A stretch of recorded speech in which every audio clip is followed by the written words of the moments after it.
اس حوالے سے میں اہل سنت اور اہل تشیع دونوں کی جانب سے ان کی کتابوں سے ایک ایک ریفرنس صرف کوٹ کروں گا کہ خود مولا علی رضی اللہ تعالیٰ عنہ علیہ السلام نے معاویہ ابن ابی سفیان کے اوپر لعنت کرنے سے اور گالی گلوچ کرنے سے منع فرمایا ہے۔ اگرچہ انہوں نے خلیفہ راشد کے خلاف بغاوت کی اور ایک بہت کریٹیکل ایشو تھا یہ، لیکن خود مولا علی نے کہا کہ صرف اس کی غلطی ہائی لائٹ کرو، اس کے اوپر لعنت مت کرو۔ تو یہ میں دو ریفرنسز دکھاؤں گا، پہلا ریفرنس اہل سنت کا اور دوسرا اہل تشیع کا HD کیمرے کے اندر، تاکہ دونوں کی پبلک اور علماء کو سچائی پتہ چلے جو ان کی اپنے علماء نے صدیوں سے ان سے چھپا کے رکھی ہوئی ہے۔ اس کی وجہ سے ایکسٹریم رویے پبلک کے اندر آ گئے۔ یہ پہلی کتاب ہے المستدرک للحاکم، آلموسٹ 8803 احادیث ایگزیکٹلی اس میں موجود ہے۔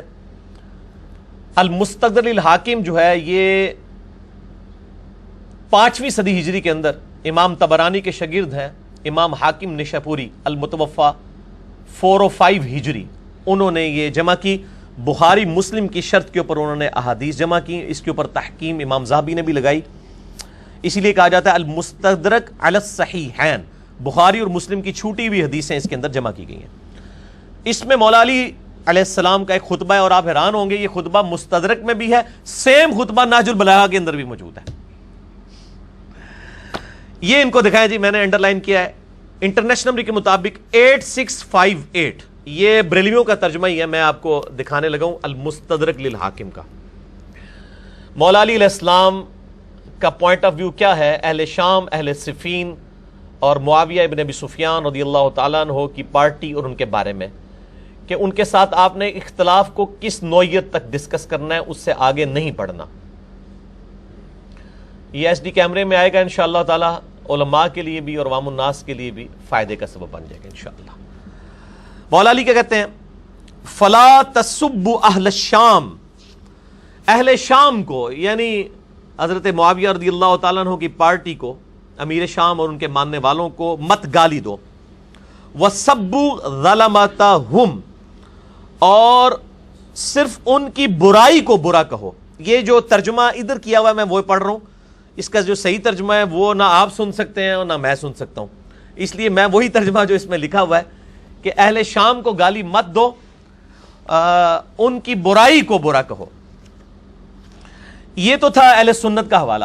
اب آ جائیں، یہ مولا علی کے خطبات کا مجموعہ، شیعہ کی سب سے مشہور کتاب ہے نہج البلاغہ۔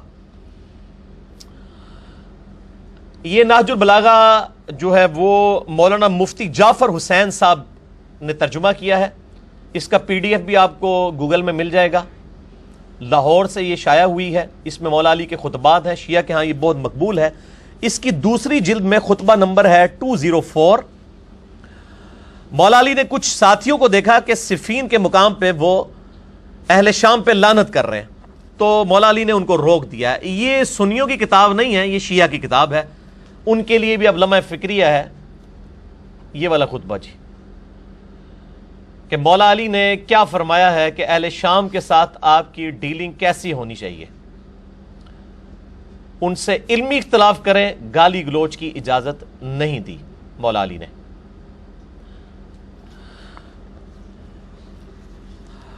وَقَدْ سَمِعَ قَوْمًا مِّنْ أَصْحَابِهِ يَسُبُّونَ أَهْلَ الشَّامِ أَيَّامَ حَرْبِهِمْ بِالصِّفِّينَ، یہ خطبہ ہے اس موقع پر کہ جب مولا علی نے اپنے اصحاب کو سنا کہ وہ اہل شام کو گالیاں دے رہے تھے جنگ صفین کے موقع پر، تو اس کے جواب میں مولا علی نے اپنے ساتھیوں کی تربیت کیسے کی ہے، میں ترجمہ پڑھ کے بتاتا ہوں۔ مولا علی نے کہا، میں تمہارے لیے اس چیز کو پسند نہیں کرتا کہ تم گالیاں دینے لگو، اگر تم ان کے کرتوت کھولو اور ان کے صحیح حالات پیش کرو تو یہ ٹھکانے کی بات ہے۔ وہ جو ہم کہتے ہیں علمی طریقے سے اپنا اختلاف ریکارڈ کروائیں، گالی گلوچ سے نہیں، اور عذر تمام کرنے کا صحیح طریقہ کار یہی ہوگا، تم گالم گلوچ کی بجائے یہ کہو کہ خدایا ہمارا بھی خون محفوظ رکھ اور ان کا بھی، اور ہمارے اور ان کے درمیان اصلاح کی صورت پیدا فرما، اور انہیں گمراہی سے ہدایت کی طرف لا، تاکہ حق سے بے خبر لوگ حق کو پہچان لیں اور گمراہی اور سرکشی کے شیدائی اس سے اپنا رخ موڑ لیں. یعنی علمی طریقے سے جو لوگ ٹریک سے ہٹ چکے ہیں اہل شام، ان کو حق کی طرف بلاؤ. تو یہ میں نے دونوں کے پوائنٹ آف ویو سامنے رکھ دی ہیں. لہٰذا جن لوگوں نے بھی یعنی کاؤنٹر نیریٹو کرتے ہوئے حضرت معاویہ رضی اللہ تعالیٰ عنہ کے اوپر گالی گلوچ کیا ہے، ان کے لیے لمحہ فکریہ ہے کہ خود مولا علی کی وہ تعلیمات کے اوپر نہیں ہے. میرے بھائیوں، اختلاف رائے کرنا کوئی گستاخی نہیں ہے، میں اس پہ پہلے بھی بول چکا. جامع ترمذی میں حدیث ہے انٹرنیشنل نمبر کے مطابق 824،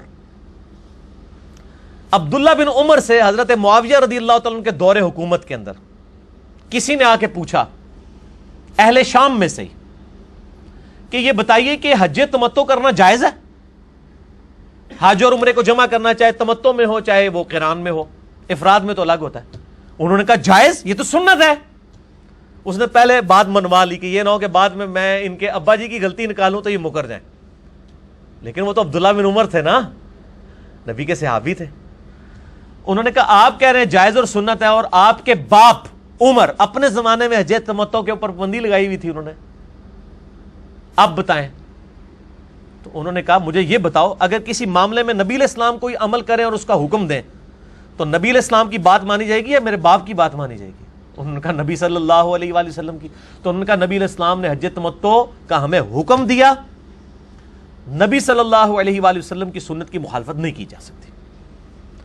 تو حضرت عبداللہ بن عمر نے اپنے باپ سے مخالفت کر لی، اور باپ کون؟ خلیفہ راشد.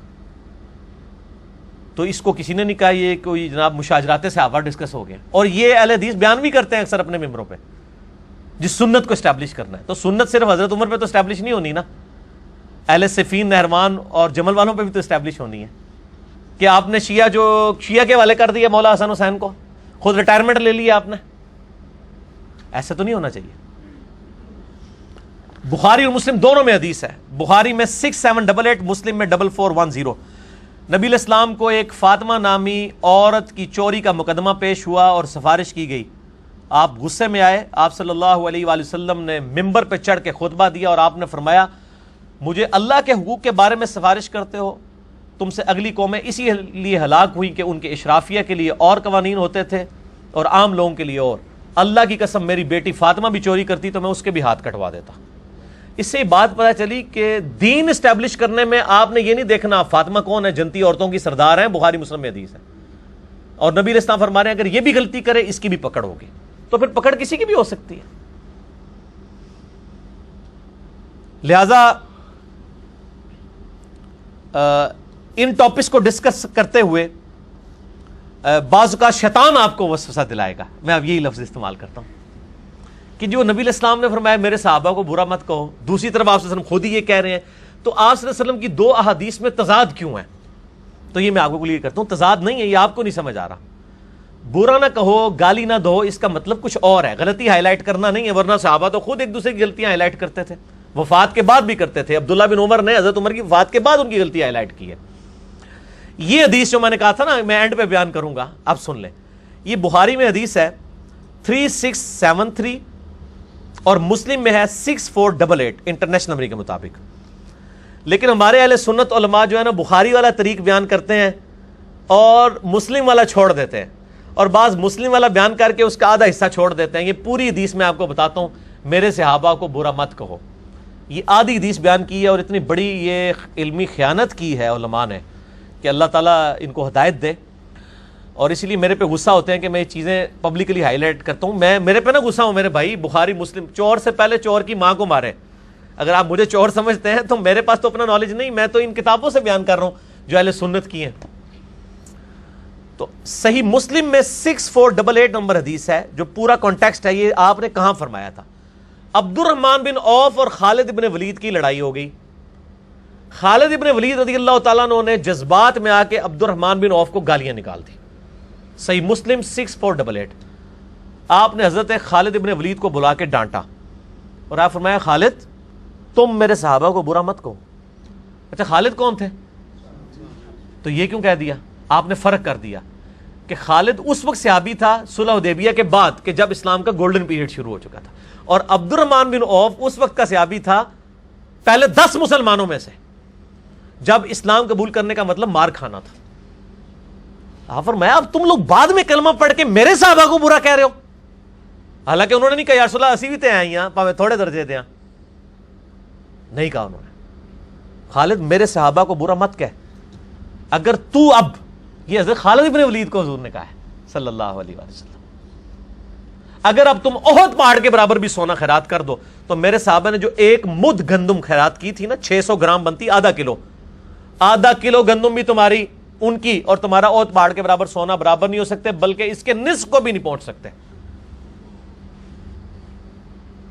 وہ پاؤ گندم بھی خیرات کر دینا، تم احد پہاڑ کے برابر بھی سونا خیرات کر دو اے خالد ابن ولید، عبد الرحمن بن عوف کا مقابلہ تم نہیں کر سکتے۔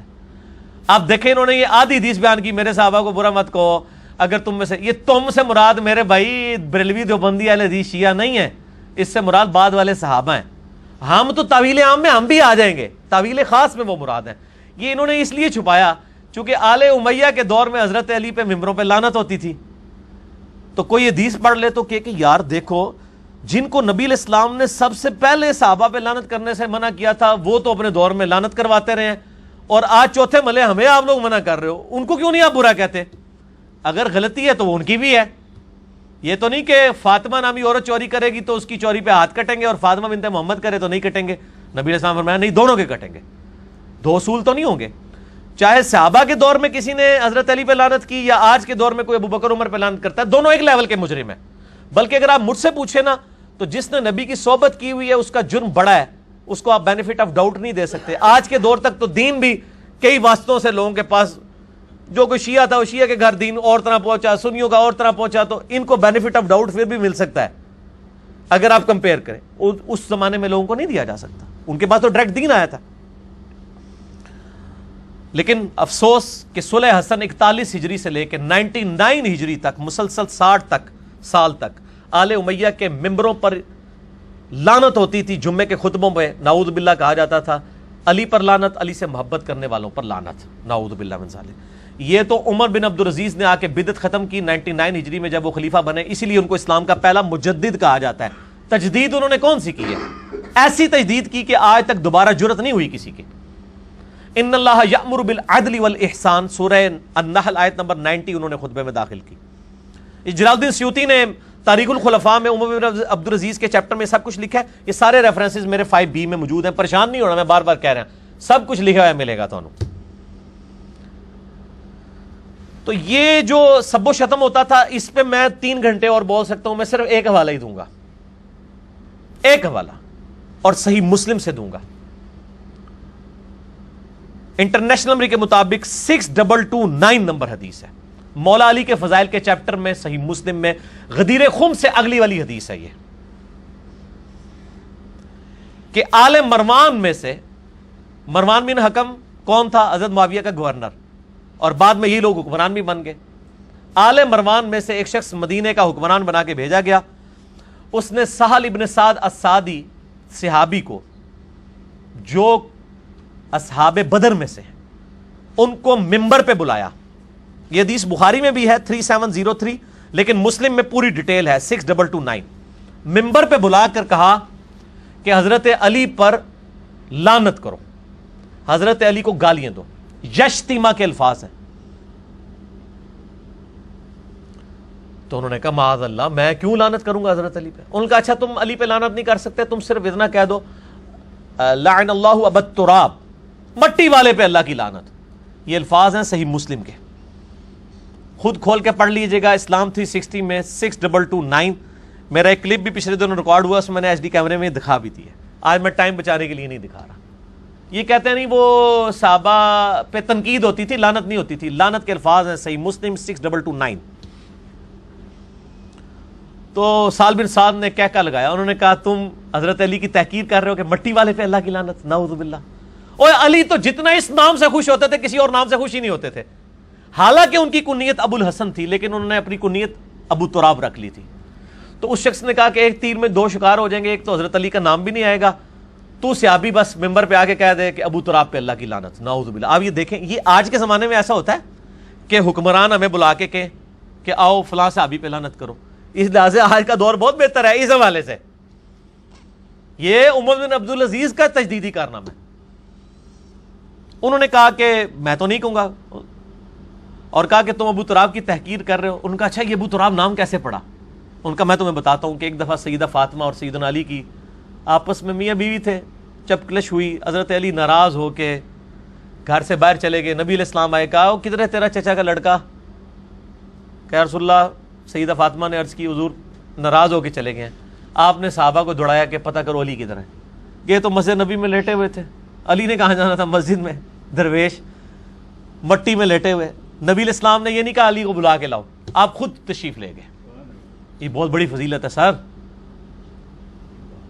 اور میں کہتا ہوں کہ صرف حضرت علی کو صحابی کہہ بھی دیتا نا کہ حضور تیرا پوچھ رہے تھے، تو انہوں نے فوراً اٹھ کے آ جانا تھا. وہ دیکھ کے آگے کا حضور میں دیکھے وہاں ہے، جتنا آرڈر ملا تھا اتنی انہوں نے اوبے کیا. نبی علیہ السلام خود تشریف لے گئے، مبارک ہاتھوں سے حضرت علی کے جسم سے مٹی جھاڑی، کہا اٹھ ابو تراب، اٹھ ابو تراب، اے مٹی میں لپٹنے والے اٹھ. حضرت علی کو یہ اتنا نام پسند آیا کہ انہوں نے اپنی کنیت یہ ابو تراب رکھ لی. اور سال ابن سعد السعدی نے کہا تم کہتے ہو ابو تراب، اوے علی کے سامنے اگر ابو تراب کہو گے تو علی خوش ہوگا، اور تم کہتے ہو مٹی والا، وہ تو خوش ہوتے تھے. جیسے ابو ہریرہ بلیوں والا، عبد الرحمن نام ہے حضرت ابو ہریرہ کا، کنیت ان کی ابو ہریرہ مشہور ہے رضی اللہ تعالی عنہم اجمعین وعلیہم السلام اجمعین. تو اس کے علاوہ بھی بخاری مسلم میں، ابو داؤد، ترمذی، نسائی ابن ماجہ میں حضرت معاویہ رضی اللہ تعالیٰ عنہ، حضرت مغیرہ ابن شعبہ رضی اللہ تعالیٰ عنہ سے ریلیٹڈ سب و شتم کی بہت روایتیں ہیں. وہ اتنی کڑوی روایتیں ہیں کہ میں یہاں بیان نہیں کر سکتا. 5B ریسرچ پیپر پڑھ لیں، اتنی کافی ہے. بہرحال میں صرف اہل تشیع سے یہاں پہ ریکویسٹ کروں گا اس ساری گفتگو کے بعد کہ آپ نے یہ فیصلہ کرنا ہے کہ آپ مولا علی کے شیعہ ہو یا آل امیہ کے شیعہ ہو. مولا علی کا شیعہ وہ ہے کہ مولا علی جو ہیں ان پہ لعنت کرنے سے روک رہے ہیں، اور آل امیہ وہ ہیں جنہوں نے مولا علی پر ممبروں پہ لعنت کروائی. آج مولا علی کا نام لے کر آپ آل امیہ والی بدعت جاری کریں اور خلفائے ثلاثہ کے اوپر لعنت کریں تو یہ بہت لمحہ فکری ہے. میں نہیں کہتا سارے شیعہ کرتے ہیں، ایران سے باقاعدہ فتوے نکلے ہیں کہ یہ غلط ہے سیدہ عائشہ کے اوپر لعن طعن کرنا. ٹھیک ہے اجتہادی غلطی تھی، وہ علیحدہ معاملہ ہے. لعن طعن کرنا منع ہے خلفائے ثلاثہ کے اوپر. ایون معاویہ ابن ابی سفیان ہوں، بصر ہوں، عمر ابن عاص ہوں، مغیرہ ابن شعبہ ہوں رضی اللہ عنہم اجمعین، اللہ کے پاس جا چکے ہیں. اللہ کا معاملہ، ان کا معاملہ، خاموشی اختیار کریں. ہم آپ کو بھی اپنا ایک چیپٹر دکھاتے ہیں جو ہم نے بھی لکھا ہے الحمدللہ. یہ میرے بھائیوں، یہ آپ کو سب کو اینڈ پہ مل جائے گا انشاءاللہ تعالی. واقعہ کربلا کا حقیقی پس منظر 72 صحیح الاسناد حدیث کی روشنی میں، جس میں 200 روایتیں میں نے اہل سنت کی مین سٹریم کی کتابوں سے، زیادہ تر بخاری و مسلم سے جمع کی ہیں. شہادت عمر سے لے کر واقعہ کربلا تک، جنگ صفین، نہروان، جنگ جمل کے اوپر، اور واقعہ کربلا کے حقیقی اسباب، اور شہادت عثمان کے بھی حقیقی اسباب. ایک تو وہ جعلی اسباب ہیں جی، ایک عبداللہ بن سبا تھا، 10,000 صحابہ کی مت مار دی اس نے، نعوذ باللہ. نہیں، چند لوگوں کی غلطیوں کو چھپانے کے لیے یہ ایک فرضی کریکٹر گھڑا. عبداللہ بن سبا آیا تھا بعد میں، لیکن مولا علی نے اسے قتل کروایا. شہادت عثمان میں اس کا کوئی درج دخل نہیں ہے. وہ کچھ اور اسباب تھے جو بخاری مسلم میں آئے ہیں، وہ میں نے بیان کیے ہیں. ویسے آپ میرے یوٹیوب پہ بھی کلپ دیکھ لیں، رپلائی ٹو ڈاکٹر اسرار رحمہ اللہ تعالی آن اسباب آف شہادت عثمان، ایک یہ کلپ ہے. اور رپلائی ٹو ڈاکٹر اسرار رحمہ اللہ تعالی آن کیا حضرت معاویہ کے کاتب وہی تھے، میں نے بتایا تھے لیکن کچھ اور چیزیں بھی تھیں. اور تیسرا کلپ ہے رپلائی ٹو ڈاکٹر اسرار رحمہ اللہ تعالی آن ہز اسٹیٹمنٹ اباؤٹ حضرت معاویہ رضی اللہ تعالیٰ عنہ. یہ 3 ہے، رپلائی ٹو ڈاکٹر اسرار اور ساتھ میرا نام لکھیں، وہ کلپ کھل جائیں گے. یہ میرے بھائیوں سب سے پہلے میں نے عربی میں لکھا، اس کے بعد اردو ترجمہ ہوا، پھر ہندی ترجمہ ہوا، پھر انگلش ترجمہ ہوا، اور انشاءاللہ تعالی فارسی ترجمہ بھی آلموسٹ ہو چکا ہے، وہ بھی آ جائے گا مارکیٹ میں. اور بنگالی اور پشتو کے اوپر بھی کام شروع ہو گیا ہے. ویسے تو عربی لکھ دی ہے تو علماء کے لیے تو عربی کافی ہونی چاہیے، لیکن ایڈی مشکل عربی ہے، وہ کہتے ہیں ترجمہ لے دو، کیونکہ حدیثوں کی عربی ذرا مشکل ہوتی ہے ایز کمپیئر ٹو قرآن عربی کے. بہرحال یہ آپ مفت ڈاؤن لوڈ کر سکتے ہیں جی، ہماری ویب سائٹ اہل سنت پاک .com پہ 5B ریسرچ پیپر ہے. واٹس ایپ کے ہمارے جو بھائیوں کے نمبرز دیے ان سے پی ڈی ایف فری منگوا سکتے ہیں. ہارڈ کاپی یہ لاکھوں روپے کی مفت پورے ملک کے اندر تقسیم ہوتی ہے. یہاں پہ بھی جتنے 70-80 لوگ ہیں ان کو بھی ملے گی, بعد میں بھی. اور جو لوگ کیمرے پہ یہ دیکھ رہے ہیں ویڈیو ماشاءاللہ لاکھوں لوگوں تک یہ پہنچے گی, تو وہ ہمارے عثمان بھائی سے رابطہ کریں جو بیچارے پورا دن ڈاک لکھتے رہتے ہیں, اور فری ڈاک جاتی ہے ماشاءاللہ. میں نے آپ کو بتایا کہ اللہ کے فضل سے 1 لاکھ روپے سے زیادہ کی ڈاک ہماری مہینے کی الحمدللہ جا رہی ہے فریلی پورے ملک کے اندر, اور اللہ تعالیٰ یہ معاملات چلا رہا ہے. اللہ تعالیٰ ان لوگوں کو جزائے خیر دے جو اس حوالے سے یعنی ہمیں ہیلپ آؤٹ کرتے ہیں, جو لوگ جس طریقے سے کر رہے ہیں. ہر بندے نے اپنی ڈیوٹی بانٹی. میری ڈیوٹی ویڈیو ریکارڈ کروانا ہے, فرحان بھائی کی ڈیوٹی جو ہے وہ ویڈیو کی ریکارڈنگ ہے, ورنہ تو ان کو بھی ہمیں 5-6 ہزار روپیہ ریکارڈنگ کا دینا پڑ جائے. یہ اپلوڈنگ کرتے ہیں فرحان بھائی. اس طرح ہر بندوں نے اپنی اپنی ڈیوٹیز بانٹی ہوئی ہیں. تو عثمان بھائی کا نمبر انٹرنیشنل نمبر نوٹ کر لیں, +92 پاکستان کا کوڈ ہے, اور پاکستان سے کریں گے تو 0321, باہر سے کریں گے تو +92 321 321 59000162 0321 59000162, اور باہر سے کریں گے تو +92 321 59000162. واٹس ایپ یوز نہیں کرتے, ان کو ٹیکسٹ کریں, فون پہ رابطہ کریں, فری آپ کے گھر میں 5B کی کاپی انشاءاللہ تعالی پہنچ جائے گی. آج میں جتنی باتیں کروں گا یا کر چکا ہوں وہ سب کی سب اس کے اندر موجود ہیں, تو آپ کو اب ٹینشن نہیں لینی, بے فکری سے گفتگو سنیں کہ بھئی میں نوٹس بنا لوں. نوٹس بنانے کی ضرورت نہیں, نوٹس آلریڈی ہم نے بنائے ہوئے ہیں اس حوالے سے الحمدللہ.